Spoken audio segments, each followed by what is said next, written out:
الرحيم إن الصلاة تنهى عن الفحشاء والمنكر آمنت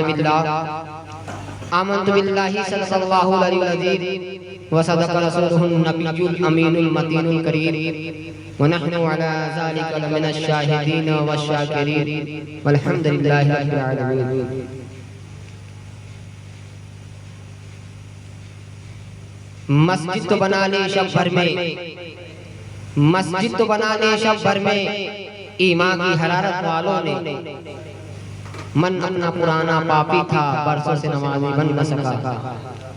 روز محشر کی جاگ اداس بود، روز محشر کی جاگ اداس بود، اولی پرسی سے نماز بود. آئیے ہم اور آپ عقیدت و محبت کے ساتھ کونین کے تاجدار، دونوں عالم کے مالک مختار، حبیب کبریا، امام الانبیاء، آمنہ کے لال، عبداللہ کے بیٹے، جناب عبدالمطلب کے پوتے، احمد مصطفیٰ محمد مصطفیٰ صلی اللہ علیہ وسلم کی بارگاہ بے کس پناہ میں جی لگا کر درود پاک پڑھیں. اللہم صلی علی سیدنا و مولانا محمد مبارک وسلم، صلاۃ و سلام علیک یا حبیب یا رسول اللہ صلی اللہ علیہ وسلم.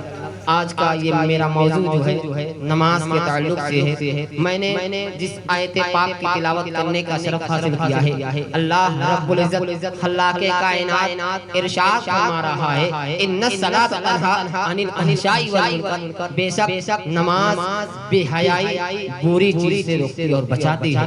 جیسا کہ جو اللہ کا نیک بندہ ہوتا ہے وہ کبھی برا زنا کر نہیں سکتا ہے، وہ برائی کر نہیں سکتا ہے. جو سچے دل سے نماز پڑھتا ہے وہ اللہ کا ہو جاتا ہے، وہ اللہ کے رسول سے اللہ کا خوف اس کے اندر ہو جاتا ہے. تو میں آپ لوگوں کے سامنے نماز کے تعلق کچھ بیان کروں گا. حضرات گرامی، نماز کیا چیز ہے؟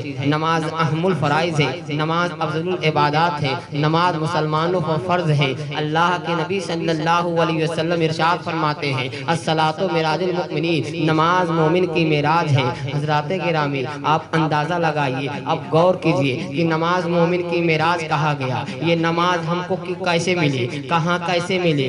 اور اللہ کے نبی سور کائنات صلی اللہ علیہ وسلم نے نماز کے تعلق سے مومن کی معراج کیوں کہا؟ تو یہ معراج میں اللہ کے نبی صلی اللہ علیہ وسلم جب رب کی بارگاہ میں جا رہے تھے تو رب کائنات اپنے محبوب کو دیدار کرنے کے لیے بلایا تھا.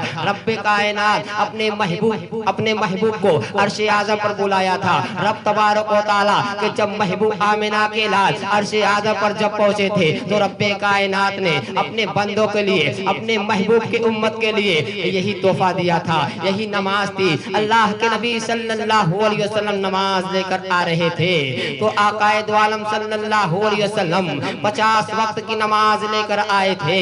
لیکن پتہ یہ چلا کہ یہ جب اللہ کے نبی کائنات صلی اللہ علیہ وسلم کی امت کمزور ہے، اللہ کے نبی صلی اللہ علیہ وسلم جانتے تھے کہ میری امت کمزور ہے، میرے امت کمزور ہے، یہ 50 وقت کی نماز نہیں پڑھ سکتی ہے.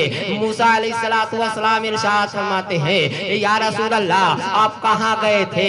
اللہ کے نبی نے فرمایا اے موسیٰ میں عرش اعظم پر گیا تھا، عرش معلیٰ پر گیا تھا.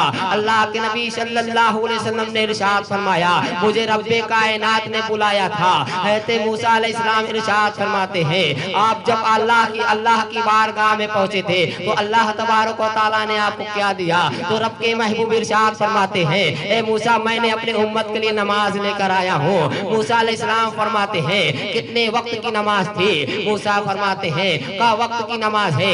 آقا ارشاد فرماتے ہیں میں اپنے امت کے لیے 50 وقت کی نماز لے کر گیا ہوں. حضرت موسیٰ علیہ نبینا علیہ الصلاۃ والسلام ارشاد فرماتے ہیں کہ آپ کی امت کمزور ہے، اتنی طاقت نہیں رکھ سکتی ہے کہ 50 وقت کی نماز پڑھ سکے. اتنا سننا تھا.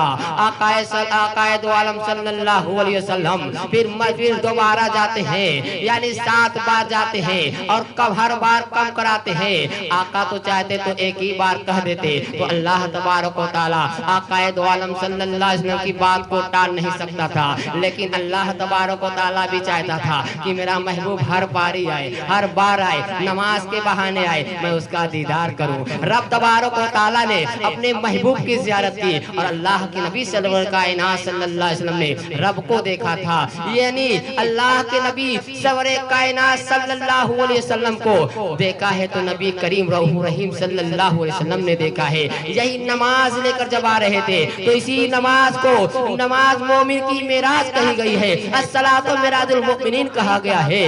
اندازہ لگائیے، آپ کو بتاتا چلو ایک مرتبہ اور ایک واقعہ ہے ثعلبہ ابن حاطب کا ہے۔ ثعلبہ ابن حاطب جو بہت نماز کے پابند ہے، بہت غریب آدمی ہے۔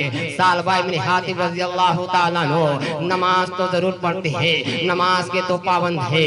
جب ثعلبہ ابن حاطب نماز پڑھتے رہے، نماز پڑھ کے گھر چلے جاتے تھے، لیکن جب صحابہ کو پتہ یہ چلا کہ ثعلبہ ابن حاطب نماز تو ضرور پڑھتے ہیں لیکن نماز پڑھنے کے بعد دعا میں شامل کیوں نہیں ہوتے ہیں، اللہ اکبر، ثعلبہ ابن حاطب کی شکایت اللہ کے نبی سرور کائنات صلی اللہ علیہ وسلم کی بارگاہ میں پیش کی گئی۔ آقا ارشاد فرماتے ہیں، اے میرے صحابی کیا باتیں کہو، کیا کہنا چاہتے ہو؟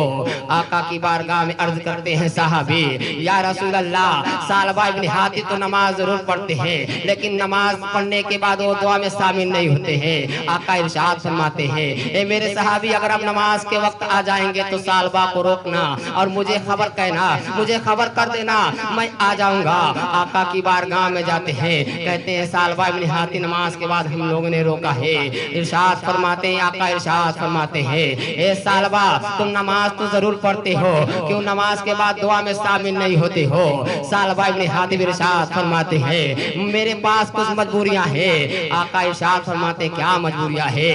عرض کرتے ہیں، یا رسول اللہ میں بہت غریب آدمی ہوں، جو میں نماز تو پڑھتا ہوں، نماز کے بعد میں جو کپڑا پہن کر نماز پڑھنے آتا ہوں وہی کپڑا گھر جاتا ہوں، وہی کپڑا اپنی بیوی کو اتار کر دیتا ہوں، وہی میری بیوی وہی کپڑا پہن کر نماز ادا کرتی ہے۔ میں اس لیے نماز میں دعا میں شامل نہیں ہوتا ہوں کہ کہیں تاخیر نہ ہو جائے، سورج غروب نہ ہو جائے، اس وجہ سے میں دعا میں شامل نہیں ہوتا ہوں۔ آقا ارشاد فرماتے کیا کہنا چاہتے ہو؟ کہا آقا مجھے تھوڑا میں مالدار بننا چاہتا ہوں، مجھے آپ تھوڑا مالدار بنا دیجئے۔ آقا نے ارشاد فرمایا، ثعلبہ ابن حاطب تمہارے لیے غریبی بہتر ہے۔ آقا جانتے تھے کہ اگر ثعلبہ کو میں مالدار بنا دوں گا تو دین سے دور ہو جائیں گے، یعنی جتنی غریبی آقا کو پسند تھی اور کسی کو پسند نہیں تھی۔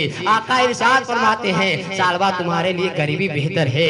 ارشاد فرماتے ہیں، مجھے تھوڑا امیر کر دیجئے۔ آقا عالم صلی اللہ علیہ وسلم نے کچھ دے دیا۔ ثعلبہ ابن حاطب کچھ دنوں کے لیے امیر بن جاتے ہیں، جتنا دیتے ہیں اتنا پا جاتے ہیں، اتنا پانے کے بعد دین سے دور ہوتے چلے جا رہے ہیں، مال بڑھتا جا رہا ہے، مال بڑھتا جا رہا ہے، دین سے دور ہوتے جاتے تھے۔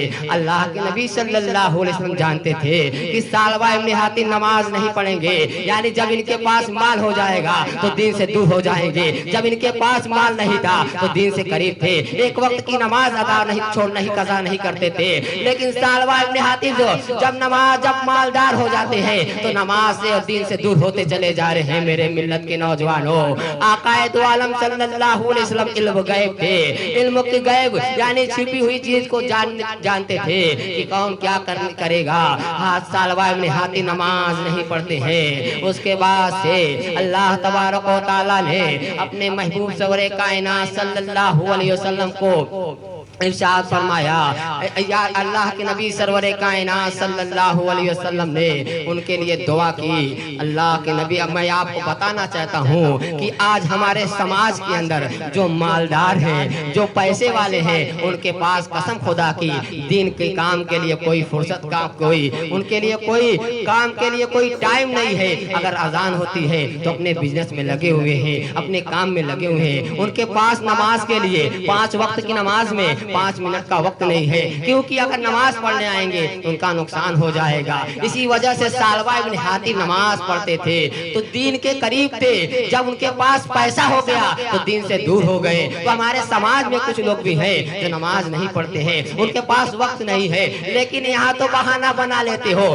لیکن قسم خدا کی کل میدان محشر میں کیا بہانہ بناؤ گے؟ یہاں تو تمہارا پیسہ کام دے رہا ہے، قبر میں تمہیں جب سلا دیا جائے گا، اندھیری قبر میں سلا دیا جائے جائے گا تو تمہارے ساتھ تمہارا پیسہ نہیں جائے گا، تمہارا اعمال جائے گا۔ اگر تمہارا اعمال اچھا ہوگا تو وہی قبر تمہارے لیے جنت کی کیاری بن جائے گی۔ یعنی اے مسلمانوں، ورنہ تو تمہارا یہ حسر ہوگا کہ ایک بلی کی رون آواز پر ڈر جانے ہو، ایک بلی کی آواز پر تم ڈر جاتے ہو، ایک گدھا بھوک دیتا ہے، ایک گدھا چلانے لگتا ہے تو گدھے کی آواز پر رونے والوں مسلمانوں اپنے آپ کو اللہ کا بندہ بنتے ہو، اللہ کے نبی کی امتی بنتے ہو۔ اگر اللہ کے نبی سرور کائنات صلی اللہ علیہ وسلم کے امتی ہونے کا دعویٰ کرتے ہو تو نماز پڑھو۔ آقا نے نماز پڑھ کر بتایا، پھر اس کے بعد ہمیں یہ پیغام دیا، اے مسلمانوں، اے میرے امتیوں، نماز پڑھو۔ نماز میں دیکھو کتنی چاشنی ہے۔ ان الصلاۃ تنہی عن الفحشاء والمنکر، نماز بے شک بے حیائی اور برائی سے روکتی اور بچاتی ہے۔ مسلمانوں، قبر اندھیری کوٹری ہے، نماز پڑھو گے تمہارے لیے قبر وہی روشنی بن جائے گی، نور بن